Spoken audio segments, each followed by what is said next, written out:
So ऊ चाहिँ well off हुन्छ, प्राइस घट्दाखेरि चाहिँ ऊ वेल अफ हुन्छ। That is what income effect is. Substitution effect भनेको चाहिँ अब उसको कुन चामलको प्राइस, उसले कन्ज्युम गर्ने चामलको प्राइस घट्यो भने उसले अरू चिज जे गरिरहेछ, अरू सब्स्टिट्युट गुड्स पनि यदि कन्ज्युम गर्थ्यो भने उसले त्यसको सट्टा जुनको प्राइस घटेछ त्यो चिज कन्ज्युम गर्ने भयो, त्यही भएर प्राइस घट्दाखेरि डिमान्ड फेरि पनि बढ्यो। प्राइस घट्दा डिमान्ड बढ्छ भने त्यो कर्ब सर तर यो डिपेन्ड गर्छ नि त आइटम चाहिँ कुन हो भने कुनै चिज एकदम अति आवश्यक छ भने त्यसले त के फरक पार्छ र पार्छ। एक्ज्याक्ट हजुरले भन्नुभयो ठिक हो, गुड्सको क्याटेगोरीहरू फरक हुने भयो।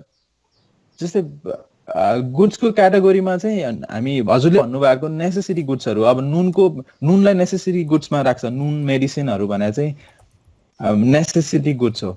नेसेसिटी गुड्सको केसमा हजुरले भन्नुभयो जस्तै प्राइस घट्दैमा मान्छेले नुन धेरै किन्ने हुँदैन, औषधि धेरै किन्ने भन्ने हुँदैन भन्ने हुन्छ। ठिक हो, एकदमै हामी जति कुरा गरिरहेको छौँ नर्मल गुड्सहरू जहाँ चाहिँ मार्केटमा लागु हुन्छ। लग्जरियस गुड पनि हुन्छ अर्को क्याटेगोरी। लग्जरियस गुडको केसमा पनि प्राइस बढ्यो भने धेरै किनिन्छ भन्छ के, त्यो सो अफ गर्नलाई भेभलेन गुड्स भन्छ तिनीहरूलाई। तर हामी चाहिँ जति कुरा गरिरहेको छौँ नर्मल गुड्सको केसमा जतिमा चाहिँ एप्लिकेबल हुने भयो, they are the exceptions. Salt अनि त्यसपछि मेडिसिनहरू चाहिँ they are exceptions. So income effect र सब्स्टिट्युसन इफेक्ट अघि मैले भनेको कुरा यहाँ यो ग्राफबाट पनि क्लियर गर्न खोजेँ। खासमा कसरी डाउनवर्ड स्लोप भइरहेछ भने एउटा यो 40 रुपिजमा हेरौँ न। 40 रुपिज हुँदाखेरि चाहिँ क्वान्टिटी डिमान्डेड इज 3 है। ग्राफ देखिरहेछ?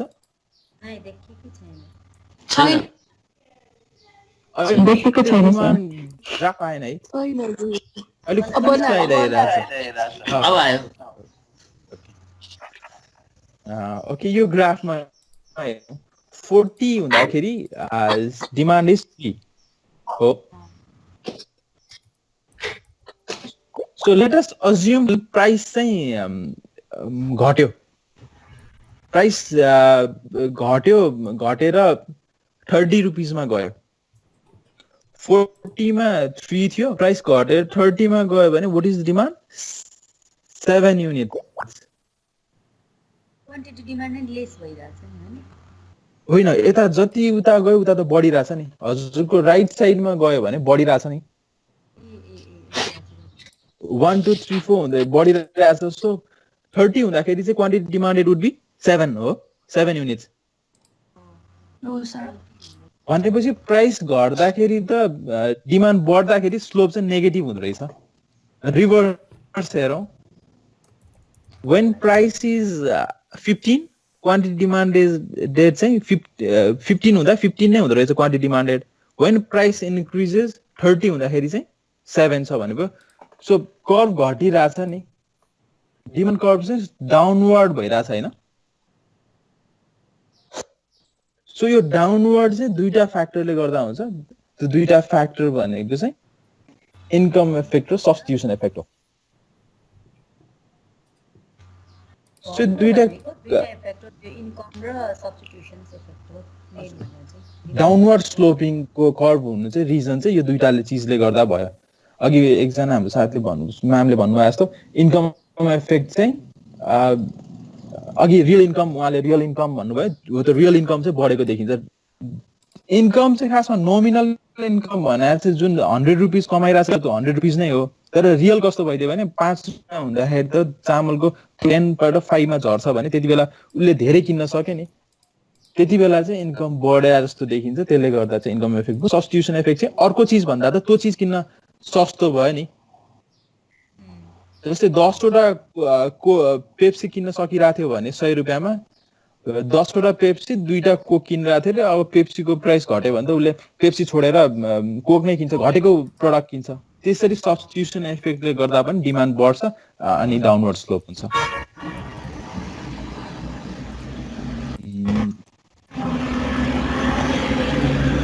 कन्सेप्ट क्लियर भयो है यो पनि? यस। ओके, हामी अब दुईटा टर्म छ यसमा। अब शिफ्ट इन डिमान्ड र मुभमेन्ट इन डिमान्ड। शिफ्ट र मुभमेन्ट भन्ने छ। शिफ्ट भनेको यस्तो गरौँ न, हामी एउटा शिफ्ट भनेपछि हामी अब घर शिफ्ट नै कुरा गरौँ न, सबभन्दा सजिलो। घर शिफ्ट भनिसकेपछि हामी एउटा घरबाट अर्को घरमा गइरहेछौँ। मुभमेन्ट शिफ्ट इन होम भन्यो भने चाहिँ एउटा घरबाट अर्को घरमा जाने रहेछ। मुभमेन्ट इन होम भन्यो भने चाहिँ त्यही घरमा घुमिरहेको, एउटा कोठाबाट अर्को कोठामा गइरहेको हो नि है। एक्ज्याक्टली हामी त्यही कन्सेप्टलाई अब यता डिमान्डमा युज गरौँ है। शिफ्ट इन डिमान्ड भन्यो भने चाहिँ एउटा डिमान्ड कर्भबाट अर्को डिमान्ड कर्भमा जान्छ। मैले यहाँ यो नै देखाएँ। ओके, शिफ्ट हुनेको लागि चाहिँ एउटा डिमान्ड कर्भ छ बाट अर्को डिमान्ड कर्भमा जानु पर्यो, शिफ्ट हुनु पर्यो। तर मुभमेन्ट हो भने चाहिँ, मुभमेन्टको ग्राफ छैन, मुभमेन्ट हो भने चाहिँ त्यही ग्राफमा तलमाथि हुने हो।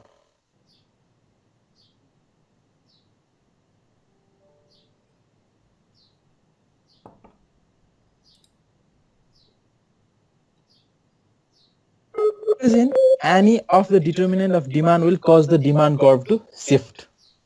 अघि हामीले सिटेरिस प्यारिबस कन्डिसन कुरा गरिरहेको छौँ नि। सिटेरिस प्यारिबस भनेको all other things remaining constant, तर यदि सबै चिजहरू कन्स्ट्यान्ट भएन भने त्यति बेला चाहिँ डिमान्ड कर्भ चाहिँ शिफ्ट।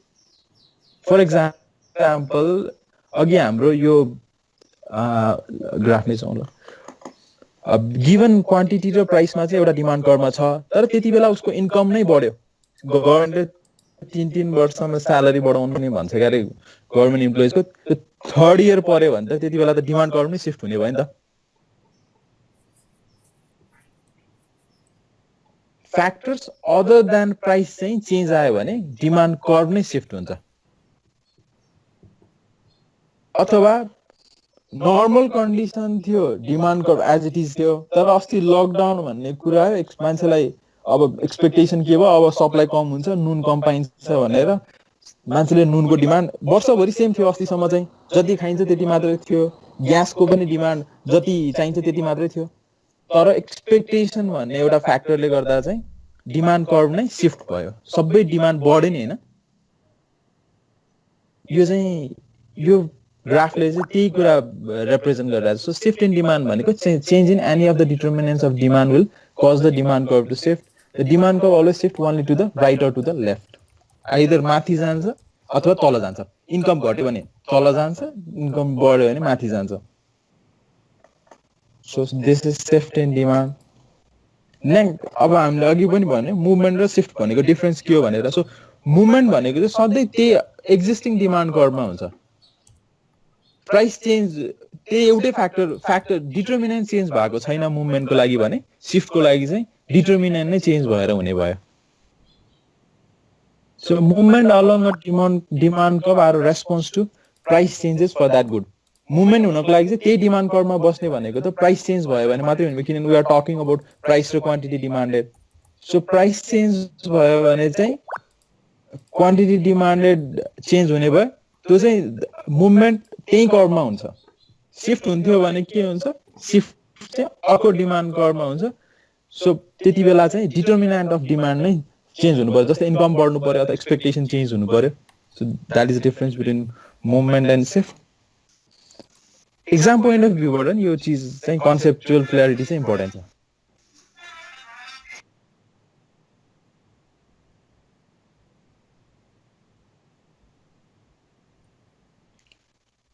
भयो।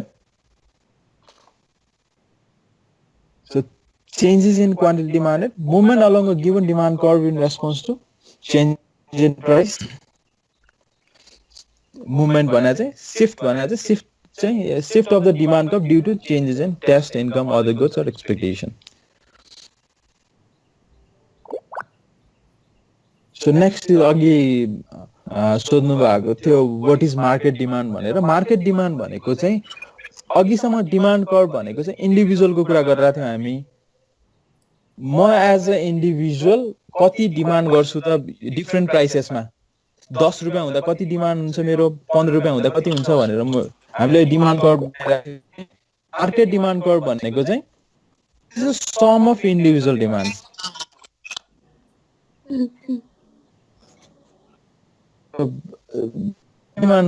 सम अफ इन्डिभिजुअल डिमान्ड्स अघि हामीले बनाइरहेको demand schedule when you sum सबैजना सम गऱ्यो भने that gives market demand. The goods are willing and able to buy at alternative price in a given time period. भनेको total quantities अघि चाहिँ quantity of a good or service and individual भन्ने भयो भने अर्को केसमा चाहिँ it is a म स्लाइड शेयर गर्छु है. Next comes is elasticity. Elastic. हामी कुनै हामीको पढाइ क्लियर आएन सर किन स्लाइड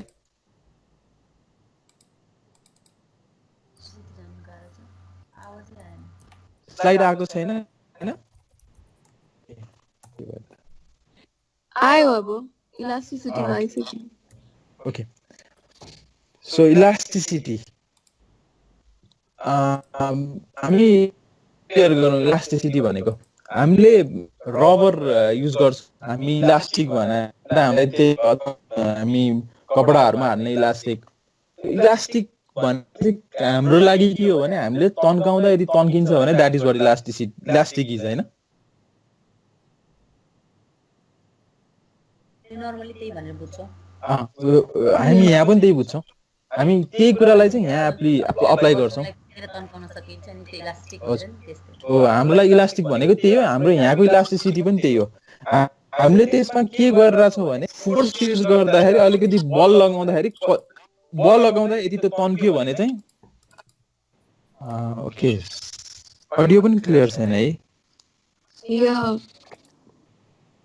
ओके इलास्टिसिटी मैले रिपिट गरेँ. स्लाइड आएको छैन सर इलास्टिसिटीको. स्लाइड इलास्टिसिटीकै स्लाइड देखाइरहेछ त्यही मात्रै देखाइरहेछ स्लाइड. केही प्रब्लम भएको छ. कतै देखिने कतै नदेखिने केही भएको छ कि यसमा त आइरहेछ मेरोमा इलास्टिसिटीको मात्रै देखाइरहेछ. The first slide of elasticity त्यही आइरहेछ. ओके अब हाम्रो कति प्रब्लम छ भने मलाई भन्नु न. म फेरि रिपिट गर्छु त्यस्तो केही भयो भने. हामी फर्दर मुभ गरौँ. सो इलास्टिसिटीको केसमा चाहिँ इलास्टिक अहिले हामीले भन्यो फोर्स युज गर्दाखेरि यदि त्यसको साइज बढ्छ भने त्यो इलास्टिक हो, बढेन भने इनइलास्टिक हो हैन. लाइकवाइज हाम्रो यसमा डिमान्डको इलास्टिसिटी भनेको पनि त्यही हो. कुनै एउटा फ्याक्टर चेन्ज गर्दाखेरि जुन अघिको फ्याक्टर्सहरु थियो नि त्यो फ्याक्टर्सहरु कुनै फ्याक्टर चेन्ज गर्दाखेरि क्वान्टिटी डिमान्ड यदि तन्किन्छ भने चाहिँ इलास्टिसिटी हो नत्र होइन. डिमान्ड इलास्टिसिटी भने पनि अघिको जस्तै कुनै एउटा फ्याक्टर हामीले फोर्स लगाएर तान्दाखेरि त्यो तन्कियो भने हो नत्र होइन भने जस्तो यसमा पनि फ्याक्टर चेन्ज गर्दा अर्को चीज चेन्ज हुन्छ भने जस्तै हामीले कुनै एउटा ढुङ्गालाई त जति फोर्स लगाए पनि चेन्ज हुँदैन नि. सो त्यसको साइज चेन्ज भएको छैन. त्यसरी नै यदि डिमान्ड चाहिँ जति तन्काउँदा पनि चेन्ज हुँदैन भने चाहिँ त्यो इनइलास्टिक हुन्छ. चेन्ज हुन्छ भने इलास्टिक हुन्छ. अझै अघि एकजना सरले सोध्नु भएको थियो सबै चीजमा त हुँदैन नि त. जस्तै हामीले डेली कन्ज्युम गर्ने चीजमा त अब नुनमा हुँदैन भनेको थियो नि. नुन चाहिँ इनइलास्टिक हो किनभने त्यसमा हामीले प्राइस जति चेन्ज गरौँ खासै त्यसरी भ्यारी गर्दैन नुनको डिमान्ड चाहिँ. तर अरु कन्ज्युमेबल्सहरु चाहिँ प्राइस हामीले अलिकति भ्यारी गर्ने बित्तिकै डिमान्ड फरक जान्छ. लाइक अस्ति हामीले देखेको भनेको रिसेन्टली देखेको भनेको